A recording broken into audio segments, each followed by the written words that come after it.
Hello everyone, this is Kanisha and welcome to Adi Gurukul. इस video में हम लोग पढ़ेंगे क्षितिज के पाठ 1 को दो बैलों की कथा। दो बैलों की कथा एक कहानी है जो कि लिखा है मुंशी प्रेमचंद जी ने। मुंशी प्रेमचंद जी सन 1880 में पैदा हुए थे। उनका जन्म बनारस के एक छोटे से गांव में हुआ था। उनका मूल नाम धनपत राय था। उन्होंने अपनी बीए करने के बाद शिक्षा विभाग में काम किया। असहयोग आंदोलन के दौरान उन्होंने अपनी जॉब से इस्तीफा दे दिया। उसके बाद उनकी कई कहानियां प्रकाशित हुई। उन्हीं में से एक है दो बैलों की कथा। दो बैलों की कथा दो बैलों की दोस्ती, बॉन्ड, रिलेशनशिप के बारे में बताती है। वो एक दूसरे की कैसे केयर करते हैं इसके बारे में बताती है। कहने को हमारे समाज में गधा सबसे बेवकूफ जानवर माना जाता है, पर जो गधे का स्वभाव होता है वो ऋषि मुनियों से उसकी तुलना की जाती है। हंसी, खुशी, गम, उल्लास, कोई भी भाव हो, लेकिन उनके चेहरे का रिएक्शन कभी चेंज नहीं होता, उनका बर्ताव कभी नहीं बदलता। इसीलिए हमारे समाज के लोग गधे को एक बहुत ही बेवकूफ जानवर मानते हैं। गधे का ही छोटा भाई होता है बैल। बैल का भी स्वभाव कुछ कुछ वैसा सही होता है। इसमें जो दो बैल है, हीरा और मोती, वो दोनों आपस में मित्र हैं। वो दोनों एक दूसरे की बहुत केयर करते हैं। जब भी वो लोग खेत में हल चलाते हैं तो वो ये सोचते हैं कि मेरे कंधे पे ज्यादा भार रहे। एक दूसरे को अपनी फीलिंग्स दिखाने के लिए वो सूंघते हैं, चाटते हैं, कई बार अपने सींग भी मिलाते हैं। इस तरीके से वो एक दूसरे को अपनी फीलिंग्स शो करते हैं। आगे देखते हैं, ये जो दोनों बैल है हीरा और मोती, ये एक व्यक्ति झूरी काछी के हैं।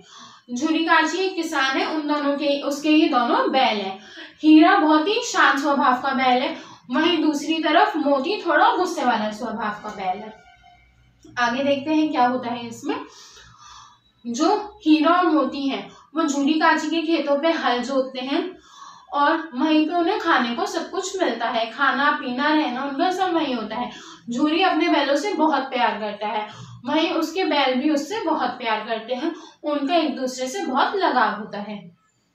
एक बार क्या होता है, झूरी अपने दोनों बैलों को अपने ससुराल भेज देता है काम से, पर जब वो वहां जाते हैं तो शाम तक पहुंचते हैं। उसके बाद जब सब सो जाते हैं तो उसके बाद वो अपने वहां से निकल जाते हैं झूरी के पास जाने को। जब सुबह उठ के देखता है झूरी तो उसको अपने आंगन में दोनों बैल दिखते हैं।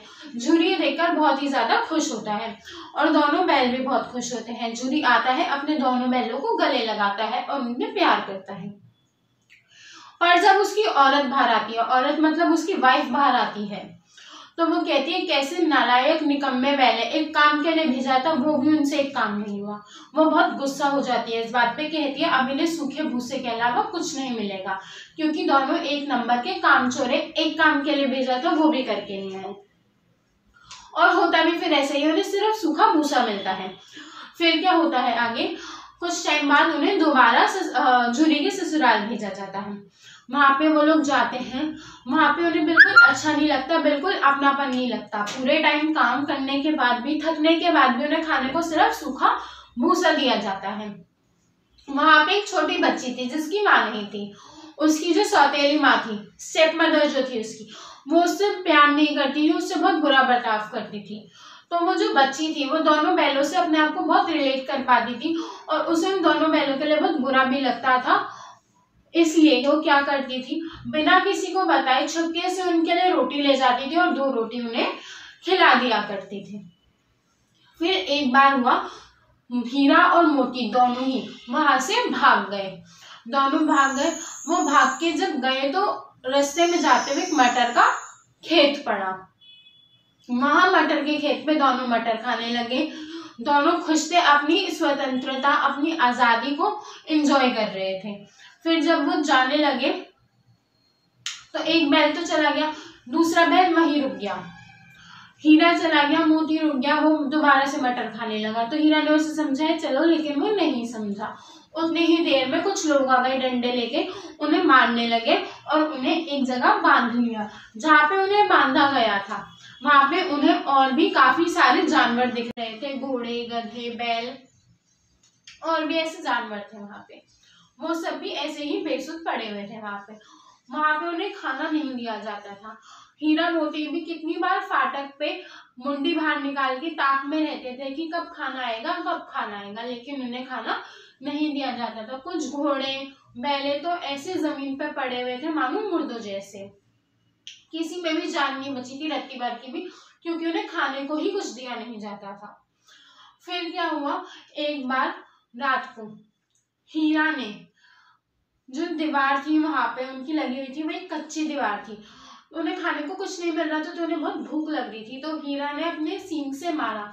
हीरा था तो बहुत ताकतवर, बहुत शक्तिशाली था, तो वो अपने सींग मारने लगा और उसके सींग भी बहुत मजबूत थे, तो वो थोड़ी थोड़ी दीवार झड़ने लगी। वो जरा जरा सी कर करके एक हाथ की दीवार झड़ गई।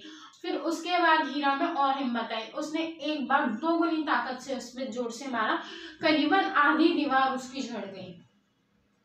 फिर क्या हुआ, जो वहां का फाटक का चौकीदार था, वो सारे जानवरों की निगरानी करने आया, वो सारे जानवरों का देखने आया, कौन है कौन नहीं, हाजिरी लेने आया था उसकी। उसने देखा तो उसने हीरा को बांध दिया। उसके बाद फिर मोती भी यही कर रहा था, मोती भी मारने लगा, मोती की बारी थी, फिर दोनों को मोटी मोटी उसको भी अंदर कर दिया। फिर क्या हुआ, हीरा बंधा हुआ था, मोती खुला हुआ था। जब दीवार झड़ गई, मोती ने सारे जानवरों को बाहर निकाल दिया, सबको भगा दिया। पर मोती चाहता तो खुद भी भाग सकता था, लेकिन वो अपने दोस्त हीरा की वजह से नहीं भागा, वो वहीं रुक गया। आगे क्या होता है, जब वो चौकीदार और वहां के लोग देखते हैं कि सारे जानवर भाग गए, तो हीरा और मोती को बहुत पीटते हैं, वो लोग बहुत डंडों से मारते हैं उन्हें, क्योंकि वो वहां पे सारे जानवरों को भगा चुके होते हैं। उसके बाद वो दोनों ऐसे बुरी हालत में हो जाते हैं, क्योंकि खाना नहीं मिलता, ऊपर से मार पड़ती है, तो उनमें ताकत कम हो जाती है। फिर अगले ही सुबह एक दड़ियाल आता है उन्हें लेने, क्योंकि वो एक कसाई को बेचे जा रहे होते हैं, तो वो उन्हें लेने आता है। उन्हें समझ आ जाता है अभी हमारा अंतिम वक्त आ गया है। उसके बाद जब वो उन्हें लेके जा रहे होते हैं, तो रास्ते पे जाते हुए हीरा और मोती को एक जाना पहचाना सा अनुभव होता है, जैसे बहुत फेमिलियर, हम जिसे कहते हैं कोई जगह देखते हैं, हम किसी का नाम सुनते हैं तो हमें लगता है बहुत ज्यादा फेमिलियर सा है, अगर हम उसे जानते हैं या हम उस जगह से गुजरे हुए होते हैं, उन्हें ऐसे ही लगा। फिर उन्होंने वहां के खेत चीजें सब देखी, फिर उन्हें याद आया कि वही रास्ता है जहाँ पे झूरी रहता है, इस रास्ते पे वो लोग काम करते हुए आया जाया करते थे। फिर वो वहां से भागने लगते हैं, तो वो सोचते हैं एक दूसरे से, वो अपनी लैंग्वेज में बात करने लगते हैं, ये दड़ियाल भागने देगा? तो एक कहता है कैसे नहीं भागने देगा, मैं इसे उठा के पटक दूंगा। वो अपने आप को पूरी ताकत लगा के छुड़ाते, क्योंकि उस टाइम उनमें बहुत ज्यादा जोश आ गया होता है, वे अपने आप को पूरी ताकत लगा के छुड़ा लेते हैं। फिर जब वो अपने आप को छुड़ा लेते हैं, तो वो वहां से भाग के झूरी के पास जाते हैं। झूरी अपने आंगन में घर के बाहर बैठ के धूप सेक रहा होता है। जब वो देखता है तो क्या होता है, अपने दोनों बैलों को देख के उसे बहुत खुशी होती है, वो दोनों को गले लगाता है, दोनों को प्यार करता है, दोनों बैल भी बहुत खुश होते हैं। उतनी देर में दड़ियाल आके उन्हें रस्सी से बांधने लगता है, तो झूरी उसे कहता है ये छोड़ो, ये दोनों मेरे बैल है। दड़ियाल मानता नहीं है, वो कहता है ना मैंने खरीदा है, अब मैंने लेके जाऊंगा। तो मोती को गुस्सा आता है, वो उसे उठा के पूरा खदेड़ देता है और खदेड़ के फेंक देता है। उसके बाद वो दड़ियाल वापस नहीं आता, और हीरा और मोती काची के साथ झूरी काची के साथ बहुत खुश होकर रहते हैं। थोड़ी ही देर बाद उनके खाने के उसमें उन्हें चोकर, चाकरी, भूसा, जो भी वो खाते हैं सब उसमें आ जाता है, और वो ये देख के बहुत खुश होते हैं और खाते हैं और एक दूसरे को सर ऐसा आपस में टच करते हैं। यहीं पे ये हमारी स्टोरी एंड होती है। इस स्टोरी में हमने एक बात नोटिस की कि जो जानवर होते हैं उनमें भी फीलिंग्स कहीं ना कहीं होती हैं। अगर हम उनके साथ बुरा करेंगे तो कहीं ना कहीं हो सकता है वो कल को हमारे साथ बुरा करें, और अगर हम उनके साथ अच्छे हैं तो हो सकता है वो हमारी हेल्प करें। फॉर एग्जाम्पल अगर हम डॉग को भी ले लें, डॉग बहुत ही लॉयल एनिमल माना जाता है। अगर आप उसके साथ बुरा करोगे तो वो आपके साथ बुरा करेगा, बट अगर आप उसके साथ अच्छा करोगे तो वो अपनी जान दे के भी आपको बचाता है। इसलिए हमें एनिमल्स के प्रति, जानवरों के प्रति अच्छी भावना, उन्हें ऐसा टॉर्चर नहीं करना चाहिए। यहाँ पे कहानी एंड होती है। अगर आप लोग को स्टोरी पसंद आई, समझ आई, तो प्लीज लाइक करिए, अपने फ्रेंड्स के साथ शेयर कीजिए। Let me know in the comment section आप लोग को कैसी लगी, समझ आई नहीं आई, कोई प्रॉब्लम है। एंड ये चैनल को सब्सक्राइब करना ना भूलिएगा, बेल आइकन को हिट कीजिएगा। एंड यस, अगर आपको मुझसे कोई पर्सनलाइज क्लास चाहिए ऑनलाइन या ऑफलाइन तो आप मुझे कांटेक्ट कर सकते हैं। कांटेक्ट डिटेल्स मैं अपने डिस्क्रिप्शन में दे दूंगी। और चैनल को सब्सक्राइब ज़रूर करिए, क्योंकि जब भी कोई नई वीडियो आए तो आप लोगों को नोटिफिकेशन मिल सके हमारे चैनल पे। और हमारे पास आपको मल्टी फील्ड्स और मल्टी कोर्सेज की क्लासेस अवेलेबल हैं, तो पढ़िए। कोई भी बात होती है तो आप कमेंट सेक्शन में बताइए। And thank you.